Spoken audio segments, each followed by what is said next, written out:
जय श्री गणेशा सर्वांना. कसे आहात सर्व मस्त राहा, स्वस्त राहा आणि नेहमी हसत राहा. आज मी बनवलेला आहे रविवार स्पेशल ढोकळा. रविवारी कसं सर्वांना सुट्टी असते, त्यामुळे काही ना काही वेगळं पाहिजे. त्यामुळे आज मुलांना सुट्टी होती व ते घरी होते. मग त्यांना आज खायचा होता ढोकळा. त्यांना किती खायचं असलं तरी मला करायचं असं तेव्हाच मी करते. म्हणून आज मला पण वाटलं चला करून पाहू वेगळं काहीतरी, म्हणून मग मी करायला घेतलेला आहे ढोकळा. तो चांगल्या प्रकारे फेटून वगैरे घेतला आणि कढईत छान शिजायला ठेवून दिलेला आहे. मोठी कढई आहे, त्यात डबा ठेवून दिला आणि त्याच्यावर झाकून ते वजन राहावं म्हणून एक मी छोटा खलबत्ता पण ठेवून दिलेला आहे.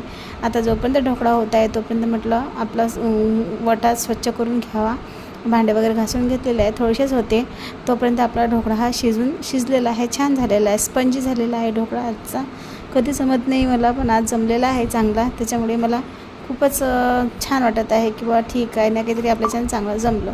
तर आता त्याला तडका वगैरे देऊन दिलेला आहे आणि त्याच्यात थोडंसं की नाही आंबट जास्त झालं होतं, त्यामुळे थोडा तो आंबट लागत होता, पण छान झाला होता. दिसायला पण छान झाला होता आणि नरम पण झाला होता, छान स्पंजी झाला होता तो. बरोबर आहे, व्यवस्थित साहित्य घेतल्यानं खूपच छान सर्व काही होते. या मग माझी सर्व फॅमिली ढोकळा खायला.